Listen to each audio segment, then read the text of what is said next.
il y a un phénomène qui détruit le showbiz camerounais.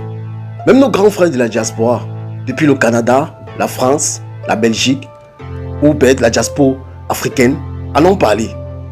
Et si cette histoire ne se règle pas, je vous assure, oubliez le showbiz camerounais, c'est game over. Je dis bien game over. Ce que vous allez entendre dans cette émission, l'univers de Jordi, ça reste qu'ici, c'est ici que vous allez suivre.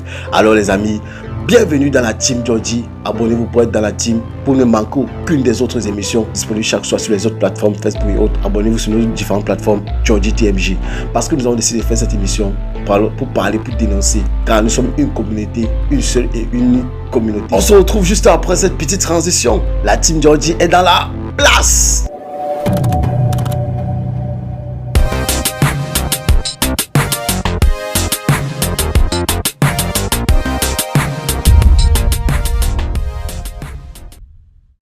Vous allez voir Manu Dibango, Tchana Pierre et Baloteng, les légendes de l'ancienne génération. Maintenant, vous allez voir ceux de la nouvelle génération. Manioc, créateur de contenu, tellement hyper célèbre. Vous allez le connaître actuellement, c'est lui le créateur de contenu le plus populaire du Cameroun. Vous allez voir Mimi, vous allez voir Loco, vous allez voir tous ces artistes. Vous allez voir aussi Bob Dylan. Je parle bien de Bob Dylan parce que c'est derrière lui que j'ai réfléchi pour dire de faire cet épisode-ci. Parce qu'il s'est plaint de quelque chose qui est très pertinent. Et vous allez voir la nouvelle génération n'arrive nulle part. Parlons même de plusieurs artistes. Commencerons d'abord par un artiste qui a bien commencé sa carrière et aujourd'hui on ne parle plus de lui comme si il était du n'importe quoi. Parlons de Ténor. Ténor est un artiste qui est venu avec une chanson qui a fait vibrer le pays. Même la première dame du Cameroun, Madame Chantal Bia, a tout le tape. Tout le monde était dans le mood. Et on se demande pourquoi en 2024, 2025 et voici 2026, Ténor a le billet. Mais comme il sort une musique, en moins de 24 heures, la musique n'arrive même pas à faire 10 000 vues sur YouTube. Et c'est devenu une catastrophique. Alors, pourquoi les artistes ivoiriens, lorsqu'ils sortent les musiques, en moins de 24 heures, ils ont les millions de vues? Pourquoi les artistes européens, les stars, les games, les gazos, en sortant la musique, ils ont énormément des millions de vues? On va se dire quoi? Ils sponsorisent seulement? Non, je ne pense pas que c'est seulement le sponsorisme. Pourquoi les jeunes cinéastes, pourquoi le cinéma camerounais n'est pas seulement sur Canal de Movies? Pourquoi le cinéma camerounais n'est pas valorisé?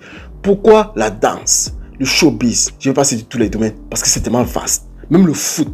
Tout est en état d'alerte. J'ai dit, le showbiz camerounais est en une bêtise totale. J'appelle ça la bêtise, position de faiblesse incroyable. Et vous savez qui est à l'origine de tout ça? Parce que les personnes qui sont à l'origine de tout ça, ce sont les gros poissons. Quand je dis les gros poissons, ce sont les gens qui sont bien placés. Mais le problème, c'est que ils préfèrent rester toujours dans le même système d'avant, mais ne pas promouvoir la nouvelle culture, la nouvelle génération. Je vais prendre un simple exemple. Si les réseaux sociaux n'existaient pas, c'est qu'aujourd'hui, si les créateurs de contenu, les artistes, tous ceux qui se font découvrir par les réseaux sociaux, on ne parle pas de ceux qui sont peut-être en train de faire dans les cabarets et autres, dans les snacks, les boîtes de nuit chanter pour qu'on puisse au moins les remarquer. Mais physiquement, le showbiz camerounais est handicapé. Le showbiz camerounais est handicapé. Je vais prendre un simple exemple. Pour commencer d'abord, nous allons écouter d'abord Bob Dylan dans cette petite sortie où il explique pourquoi Gazo vient au Cameroun, on appelle Coco Argenté. J'ai bien, on appelle Coco Argenté. Attendez un peu. Voilà, je vais aller droit au but. Bonsoir au rap camerounais, bonsoir à la culture camerounaise, bonsoir à tout le game et bonsoir à tout le monde. On va un peu parler du concert de Gazo avec ses guests. Parmi les guests, on a Coco Argenté. Coco Argenté vient faire quoi au concert de Gazo? On a mis aussi Malox. Chaque jour. Genre les rappeurs sont finis au Cameroun.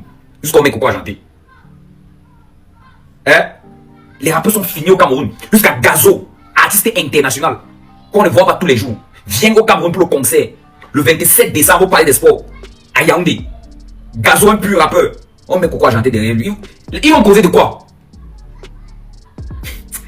Bref, ça, ce sont les questions que les gars sont en train de se poser depuis que la fiche du concert de Gazo est sortie. Ceux qui n'ont pas encore vu la fiche, regardez dans les commentaires, vous allez voir, je ne peux pas poster ça ici. Pause. Coco Argenté, c'est une rappeuse. Gazo, c'est un rappeur international, il fait du rap français. Mais, comment on peut appeler Coco Argenté? Attendez. Et, pour le mal, on appelle Malox. Malox a fait son temps, il est vieux. Malox ne fait pas du vrai rap. Malox, c'est pas un rappeur. Pour moi, Malox n'est pas un rappeur. Malox n'est pas un rappeur. Avec toutes ces nouvelles générations, moi je prends un simple cas. Voilà les gens que Bob Dylan a lancé. Bob Dylan a lancé une compétition, nous avons vu énormément de talents. Moi-même, j'ai découvert des gars que je ne pouvais pas imaginer. Tony Lam, le Diable de Tasmanie, Dosby, tous ces petits-là. Pourquoi on ne sponsorise pas ces petits? Parce que même l'État a oublié la jeunesse. L'État camerounais a oublié la jeunesse, surtout plus dans le showbiz. Vous connaissez ce pays, comment ça fonctionne. Maintenant, ces grands frères qui sont haut placés là, ils ne veulent pas laisser la graine. Ils ne veulent pas aussi laisser la graine. Pour eux, c'est que non, ça reste entre nous. Parce que si ces petits viennent, ils savent très bien que si ces petits viennent sur la toile, ils vont ravager tout ce qui est là. La preuve en est, je vais vous prouver avec une simple personne. Regardez le cas de Francis Ngannou. Francis Ngannou, par exemple, il est quitté au Cameroun. Il a tapé l'aventure, comme on dit. Il a pris la route, il est allé en Europe. Et aujourd'hui, regardez ce qu'il est. Il est une légende tellement suivie. Même Drake. Vous avez vu Eminem, comment Eminem courait de lui pour un autographe. Vous avez vu Drake, vous avez vu énormément de célébrités. Mike Tyson, vous avez vu donc même aller jusqu'à dans Fast and Furious. Aucun, mais les gars, c'est un niveau, c'est un autre niveau. Si Francis Ngannou attendait quelque chose du showbiz camerounais, s'il attendait que l'État camerounais le gars, il ne savait pas ce qu'il est aujourd'hui. Et regardez par exemple la nouvelle génération. Il n'y a rien de bon dans ce qu'on appelle le showbiz. La première question qu'on se pose, c'est pourquoi le showbiz camerounais n'avance pas? Pourquoi c'est toujours en arrière? Pourquoi le petit Nigeria, la Côte d'Ivoire, même l'Afrique du Sud, tous ces petits pays-là nous dépassent alors qu'on a tout. On a un gros Samuel Eto'o, on a un gros Francis Ngannou, on a... Mais posons-nous la question. Si Samuel Eto'o était resté sur le pays, est-ce que Samuel Eto'o sait ce qu'il est? Écrivez en commentaire. Si Francis Ngannou était resté au Cameroun, est-ce que Francis Ngannou devait être la personne qu'il est aujourd'hui? Regardez bien. Manu Dibango, vous voyez, c'est une grande légende. Vous pensez que si Manu Dibango était resté au Cameroun faire sa musique, Francis Ngannou était resté faire sa boxe, il serait ce qu'il est aujourd'hui? C'est parce que le showbiz est en... C'est les pépettes. Je vous assure, c'est les pépettes. Longa a dit dans une de ses vidéos, laissez vos enfants faire le showbiz. C'est vrai. Mais le problème c'est, ça sert à quoi si on s'avance, si après on va nous demander les lasses? On va demander les lasses. Et si ce n'est pas les lasses, on va vous demander les loges et autres. Si ce n'est pas ça, c'est comme ça que ça fonctionne. Et moi, j'ai été victime. Je vous assure, il y a une année, j'étais dans un groupe. On avait créé un groupe de Big Team. J'étais avec certains gars, on faisait des Big Team musique. On faisait de la TBT, de la TBT musique. Et puis un jour, il y avait un de nous qui s'est démarqué très vite. Et lui, il voulait trop vite aller. Un jour, il a écrit à un artiste, il ne fait pas trop citer le nom. Parce que si cite le nom, ça va faire ravage. Mais quand même, je vais vous dire, parce que ce sont les vérités qu'il faut parler. Ce sont les choses que c'était avant, puisque on a plus, comme on avait nos téléphones, on n'a plus les extraits de ça. J'ai dit, un jour, il nous appelle, c'est bébé Amelo, un jour, il nous appelle, il dit que il y a un gars qui a écrit, il dit qu'il travaille avec les petits pays. Lui était un rappeur, il disait qu'il voulait le brancher avec petits pays. Il allait le brancher avec petits pays, il devait être un artiste international, un grand rappeur. Qu'est-ce qui s'est passé? Maintenant, le gars là a demandé que mon petit, si tu veux vraiment faire la musique, on va t'aider. On va te donner une voiture. Dès que tu fais sur la condition qu'on aura. Et quitte mon petit, on va te donner un compte en banque. Il y aura de l'argent dedans. Tu signes avec un artiste directement. Tu fais un featuring. Boum, ta carrière explose. Il dit que, mais qu'est-ce qui prouve que vous travaillez avec petits pays? Il a dit que non, nous sommes les gens des petits pays. Nous travaillons, mais la condition est simple. Il faut juste que on te pète le derrière. Merde. Lorsqu'il est venu nous dire ça, au début, comment il m'a dit ça, moi il riait, il disait que putain, tu es un menteur, tu vois, tu parles sur les trucs. Il nous a fait écouter le voice, je vous assure. Ça nous a choqués. Je ne suis pas en train d'accuser petit pays, je suis pas en train d'accuser petit pays. Moi, il dit juste quelque chose que l'on a vécu, qu'on a compris depuis des années. C'est quand même vrai que nous, puisqu'on était encore jeunes, on était encore, je crois, en 2021. Oui, c'était en 2021, on a pris nos téléphones qui avaient encore les enregistrements pour dire que non, on va y écouter. Mais c'est un truc qui est arrivé. Je ne connais même pas qui était, je ne connais même pas avec qui causait. Ou peut-être lui, il avait juste monté Nana ou pas. Mais regardez, c'est un truc qui est tout à fait logique. Vous connaissez que c'est comme ça dans le showbiz. Je vais prendre un petit cas. Nous allons aller pousser un peu plus loin. Nous allons parler un peu du concert des Gazo. Je ne comprends pas comment un rappeur peut venir, on prend une personne qui chante sur quoi. Elle chante quoi, le Makossa ou le Bikoussi. Un truc déjà, on la met dans le concert. Que moi qui écoute le rap, je vais aller m'asseoir pour écouter quoi chanter. Moi qui écoute le rap français, je vais m'asseoir pour écouter Malox. Malox chante pas du rap français, Malox c'est pas un rappeur français. Si par exemple on prenait Dosby, vous suivez un peu son flow. Si on prenait par exemple celui qui a gagné la compétition du Bob, désolé si je ne maîtrise pas ton nom, j'ai tellement de noms d'artistes ici que je ne veux pas éviter de citer trop les noms. Si on prenait ces jeunes-là, Il y a des jeunes qui se démarquent, qui sont tellement bons dans la musique. Mais le problème, c'est qu'on ne les aidait pas. Et maintenant, ce qui me fait encore mal, c'est que la grande sœur qui organise l'événement, elle dit carrément, elle, que on a contacté beaucoup d'artistes très de la nouvelle génération et aussi qui sont dans le même contexte. Ils ont demandé aussi, ils ont dit que oh, tu as l'argent. Si tu as pu faire venir Gazo, c'est que tu as l'argent. Mais c'est quoi ce bordel? Je comprends pas, c'est quoi ce putain de bordel? Comment se fait-il que tu peux venir un artiste comme Gazo, tu sais son cachet, mais ton frère qui est camerounais, qui est rappeur, tu profites bien le payer parce que dans la tête, c'est que tu ne veux pas bien le payer. Parce que c'est que non, ils ont demandé l'argent qu'ils méritent franchement en tant qu'artiste. Vous dites que vous ne pouvez pas les payer, vous prenez Malos. Comme Malos, lui, c'est quand même que non. Il aime chercher les relations avec les rappeurs français. Malos, c'est quand même, il aime la visibilité, il aime se faire voir. Malos a accepté. Même si c'est 1 million qu'on donne, donne-moi les 1 million, il vient faire mon show, il n'y a pas de problème. Coco Argentin a accepté. Mais je me pose la question à savoir, les vrais rappeurs, on les appelle pas comment? Les vrais rappeurs, les vrais artistes actuellement qui font le show, on les appelle pas comment? Vous faites ça comment? Voilà Blanche Bailly qui a sorti son son. Les gars ne la soutiennent pas. Le son est en train de passer sur les réseaux sociaux. Ça ne fait pas les vues, les mecs. Un son qui devait péter la gazelle. Blanche Bailly, vous laissez Minx, vous laissez Ténor, vous laissez les artistes camerounais. Pourquoi? Vous laissez Crossing. Pourquoi vous prenez Malox? Honnêtement, avec tout ce qui se passe là, on a une seule chose à dire, c'est du bordel total au Cameroun. On se demande si un jour ça va changer. Continuez un peu plus loin. Moi, j'ai regardé un truc. Si par exemple Ténor, on avait appelé Ténor. Ténor a dit, bon, puisque tu as fait venir Gazo, c'est tout à fait clair. C'est en euros qu'on le paye. C'est que celui-ci vient faire son show au Cameroun, on va le payer. On peut le payer, même peut-être c'est 100 000, même c'est 100 000 euros. On peut payer, je sais pas, même c'est 100 000 euros, peut-être c'est 200 000 euros, mais c'est 400 000 euros. Je sais pas, ça dépend de combien on le paye. Mais imaginez un peu un artiste comme ça, il vient faire son show. Un Camerounais dit que bon, comme il fait, que tu veux faire venir là, moi mon cachet c'est 20 millions, paye-moi mes 20 millions, je viens me faire mon show. Je dis que non, oh non, on peut pas te payer comme ça. Non, moi je veux que tu promets 5 millions, tu veux faire. Mais attends, tu fais venir Gazo, tu le payes bien, mais moi tu ne veux pas me payer parce que je suis Camerounais.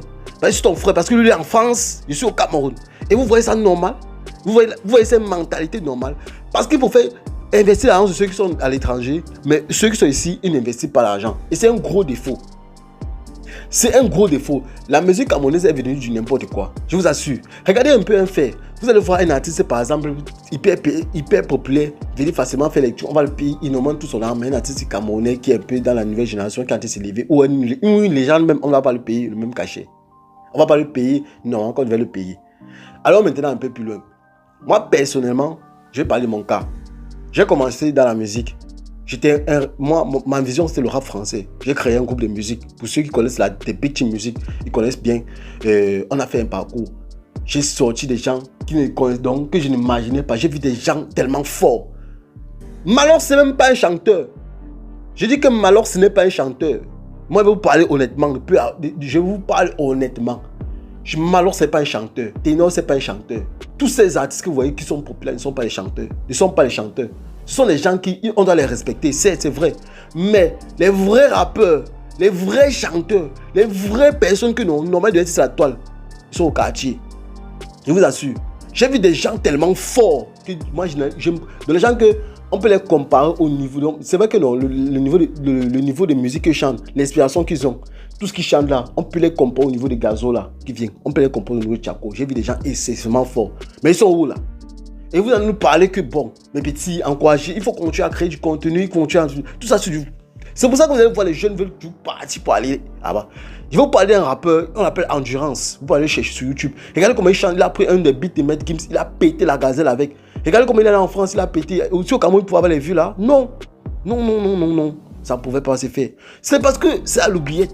Nous allons parler encore d'un autre cas. J'ai vu un rappeur qui s'appelait Mixa. C'est Mixa à la mixature, donc c'est un rappeur qu'on a fréquenté ensemble. On a fréquenté le lycée bilingue de Boulogne ensemble. Et aujourd'hui, il est à l'université. Et c'est vrai quand même qu'on prépare quelques projets, mais ce qui décourage, ce sont les grands frères. Tu ne peux pas sortir ton truc. Tu peux avoir un grand frère. Tu es grand. C'est un truc qui est sorti, il faut pousser. Soit on te demande l'argent. Si tu n'as pas l'argent, on te demande les lasses. Si tu as l'argent, on te demande de signer un document qui va te. Ou si on ne demande pas de signer un document qui va te. On te signe un document qui va t'exploiter le temps. Et les Camerounais connaissent exploiter les frères. Les Camerounais sont forts pour exploiter les frères. Et c'est ça qui décourage dans toute cette affaire. Le petit a beaucoup rappé, il était très fort au lycée. À la base, même, je me rappelle, en classe de 5e, c'est moi qui faisais le show. À partir du 3e, c'est lui qui a commencé à prendre l'ampleur dans le lycée. Mixa, c'était un monstre. C'est un monstre. Je dis même c'est un monstre, mec. Mais un jour, je cause de Mixa me dit que, gars, le flow que je chante au lycée, là, j'ai un peu laissé ça. Quand même, gars, je suis pas dans plusieurs studios, on ne fait que me dire, frère, tu peux pas réussir avec ces au pays. Mais est-ce que mon rap, moi, il veut réussir? Moi, je vais faire mon rap à l'international, mais on m'empêche. On me dit souvent que. Mais, et c'est pareil, ce qui m'est arrivé. Moi, je rappelle du français, moi. Je faisais du rap français, mais j'ai tout arrêté. J'ai des musiques que j'écris depuis à la base. Et quand j'arrive maintenant, même dans le cinéma, je contacte des grands frères parce que j'ai des idées, j'ai des inspirations. J'ai des projets, des films que je vous assure, si on tourne ici, même le blanc va dire que chapeau le Cameroun. Chez vous, chapeau le Cameroun. Même le blanc va dire chapeau le Cameroun. Mais le problème c'est alors quoi? Le problème c'est alors que ces grands frères qui sont haut placés, moi personnellement, je ne sais pas si moi je me lève par exemple avec mon scénario. J'ai un film qui est tellement grand que c'est même pas à l'auteur même d'une chaîne africaine. Que ce sont les Canal Plus Cinéma, les grandes chaînes qu'on a qui peuvent, comme par exemple les grandes plateformes comme Netflix. Mais tu vas voir un jeune petit comme moi, avec un très grand projet comme ça. Là. Un projet qui est au niveau des Fast and Furious. J'ai dit un projet qui est au niveau des Fast and Furious. Un truc qu'on va donner chaque année qui est au niveau de là. Imagine si en Afrique on fait un truc comme ça là, qui va égaler et qui va rapporter énormément du pognon. On me met sur Netflix. Imaginez un peu. Tu vas aller voir un grand avec qui a les contacts, qui a les réseaux. Tu vas dire que grand, voici le projet. Il va voir le projet. Il va voir que il va gagner énormément d'argent dans ça. Énormément de pognon. Mais le problème alors c'est que bon, il va te voir, il va te décourager que ton projet c'est pas Léo, des trucs comme ça. Mais laisse-moi le faire. Et quand il te fait signer même un papier, le papier c'est que non, il a l'exclusivité sur tout ton projet et c'est lui qui détient les droits. Toi, tu es venu avec l'idée, tu as tout l'idée. Tu as le 1, le 2, le 3, le 4, le 5 de ton projet. Donc, tu ne comprends pas comment on te fait signer un papier que dès que tu livres là, c'était bon, oublie. Ou soit, après tu vois ton projet à la télé, tu dis que mais, le grand flamme de 1 million. Mais on a dit que le projet ça a remporté 1 million de dollars. Tu flippes. Tu flippes seulement que donc, il m'a rien donné, il m'a exploité. Mais tu as eu le papier, c'est légal. Mais regardez alors, si maintenant l'État camerounais ne nous aide pas que bon, vous les jeunes là, non, on va développer des structures. On va faire en sorte que même quand vous produisez vos projets là, les chaînes de télévision achètent vos films. On va produire, on va faire ici, on va ouvrir des trucs comme ça. Tu vas voir la CATV, la CATV va acheter facilement, acheter un vrai film camerounais. Mitouma quand il fait ses films, il part où? À A+. Quand Mitouma fait ses films, c'est sur A+, qui part. Parce que au Cameroun, il n'y a pas possibilité. Il n'y a rien de bon ici au pays. Tu vas voir Canal 2 acheter un truc. Voilà même d'abord les anciens, les personnes qui ont travaillé à Canal 2 qui se plaignent que Canal 2 c'est de la foutaise. Qu'ils ont travaillé depuis des années, on les payait même pas normalement. Que même l'argent les payait, on ne reconnaissait pas les valeurs, on les dénigrait dans la société. C'est en ce moment que vous comprenez que nous sommes dans une position de faiblesse incroyable. C'est pour ça que beaucoup de jeunes veulent partir et arriver là-bas, faire les rêves. Vivre le rêve américain, vivre le rêve canadien. Vivre le rêve français, ils veulent vivre cette vie là-bas. Parce qu'ici, ils n'ont pas cette possibilité. Et le problème, ce sont les grands frères qui sont placés au-dessus là. Parce que dans les têtes, c'est qu'ils savent que si les petits de la nouvelle génération montent, ils vont laver tous les bêtises. Ils vont prendre le contrôle de tout le showbiz. Et dès qu'ils vont prendre le contrôle, non seulement on va les oublier on va les oublier une fois. Et le problème, c'est qu'en faisant maintenant ça, ils maintiennent maintenant cette sphère, cette chaîne qui détient maintenant, ils disent que ça leur permet de rester dans le contrôle. Mais moi, je vous assure, ils sont en train de manger les miettes. Ce sont les miettes qu'ils mangent. Parce que le jour où nous allons prendre la relève, le jour où nous allons nous démarquer et prendre la relève du showbiz camerounais, je suis sûr de moi. Je dis bien ceci. Je suis sûr de moi. Aucun de nous, aucun de ces grands frères, ce qu'ils auront gagné dans les carrières depuis qu'ils sont dans le monde showbiz, il y aura des artistes qui vont gagner ça en 1 heure. Je dis bien, on prend le cumul de plusieurs artistes comme ça, de plusieurs légendes comme ça, on cumule. C'est qu'un artiste va gagner en 1 heure de temps comme ça là. C'est ce que vous allez gagner dans toute votre carrière. Alors que si vous prenez ces petits, vous sponsorisez, vous signez le contrat, vous devenez manager, vous mangez énormément aussi des eux. Mais ça devient que non, c'est que non, vous voulez rester dans cette toile. Et c'est ça qui tue le showbiz camerounais. Donnez la valeur à ceux qui, quand vous êtes avancé, tirez les petits derrière. Quand vous êtes loin, arrêtez les mimba. Tirez les petits derrière. Vous allez voir un petit comme Magnock, il est hyper célèbre. Il a ses 8 millions d'abonnés sur TikTok. Vous pensez que si Magnock, par exemple, est passé derrière... regardez par Tidenge est passé derrière Cabre Nandi. C'est quand Cabre Nandi décède que Tidenge devient célèbre. c'est quand Kabenanji décède qu'on parle de Tic Dengue.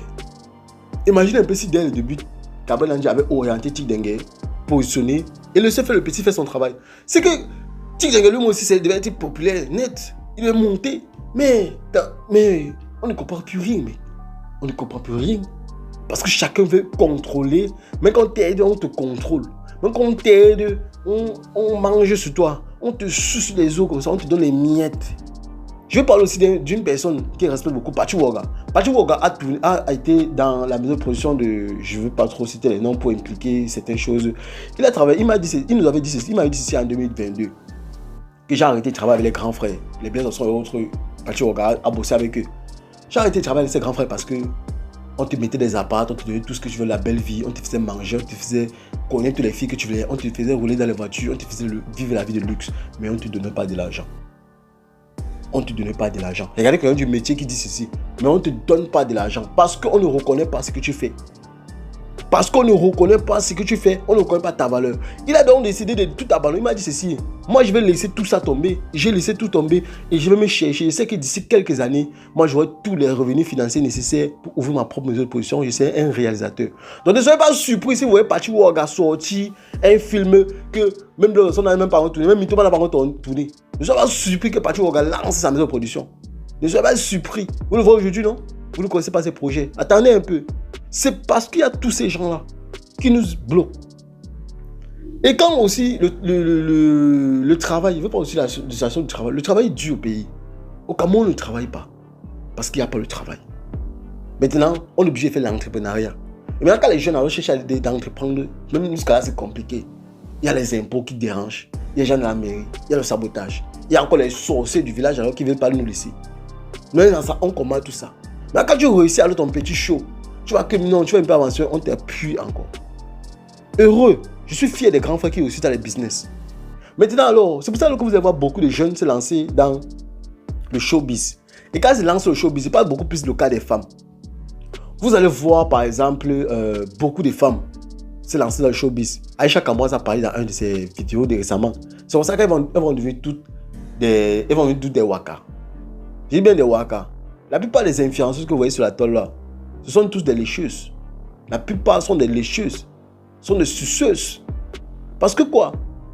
Elle avance dans son contenu, elle avance dans son contenu, mais arrivé à un niveau, on dit qu'il m'a petite. Un jour, il y a les milliardaires qui t'appellent, ils te disent, ma chérie, je vais passer une nuit avec toi.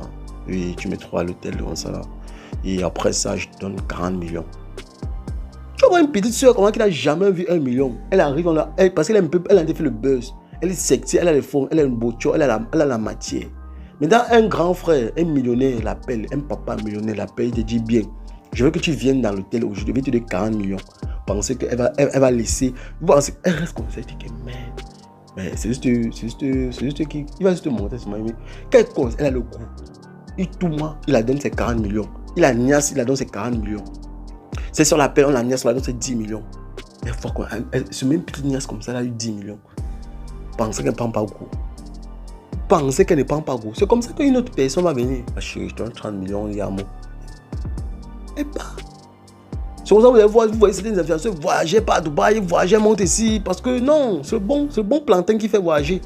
C'est le bon cognon qui fait voyager. C'est au ce moment que vous voyez que quand vous allez voir beaucoup d'artistes, vous voyez le cas de beaucoup. Je ne vais pas vraiment citer les noms. Vous voyez le cas de beaucoup d'artistes. Quand après ils arrivent à un certain nom, on dit que oh, on t'a tapé, on sait là, vous voyez les sites machin là. Les vidéos qui sortent souvent quand on fait le buzz avec là. On dit que non, oh, vite les nunus de celui-ci est sorti. Les nunus de celui-ci est sorti. Oh, c'est comme ça que ça sort et ça pète sur la toile. Beaucoup de personnes en parlent et ça devient très choquant. Donc honnêtement, le but de cette vidéo était de parler concrètement concernant le showbiz camerounais. Afin que ces grands frères qui sont haut placés puissent avoir le cœur léger et laisser la nouvelle génération avancer. Vous-même, que vous êtes là-bas, si on vous aide pas, vous ne devez pas être là-bas. Donc maintenant, c'est à vous que tout, de tirer les petits. Arrêtez de manger bêtement. Par exemple, on appelle ça manger stupidement. Parce que je vous assure, d'ici quelques années, quand la nouvelle génération va prendre le contrôle, on va tous vous oublier. Vous musique, on va même plus écouter. Vous filmez, on ne va pas regarder. Même vos chaînes de télévision que vous avez là, on va plus regarder ça. On regarde que... Je parle beaucoup. Alors, La team Jordi, j'espère que vous avez bien suivi cette émission. Merci pour ceux qui ont suivi jusqu'à la fin et pour ceux qui ont commenté et partagé. Parce que vraiment, c'est une émission qui mérite d'être partagée. Nos frères, nos soeurs, vous devez suivre ce qui se passe parce que c'est vraiment tracassant. Alors les gars, je vous souhaite une belle soirée, une belle journée, peu importe à l'heure à laquelle vous tombez sur cette vidéo. Abonnez-vous sur notre chaîne. Restez dans la team Jordi. Abonnez-vous pour être dans la team. Et soutenez-nous, hein. C'est important pour surtout ceux de la diaspora.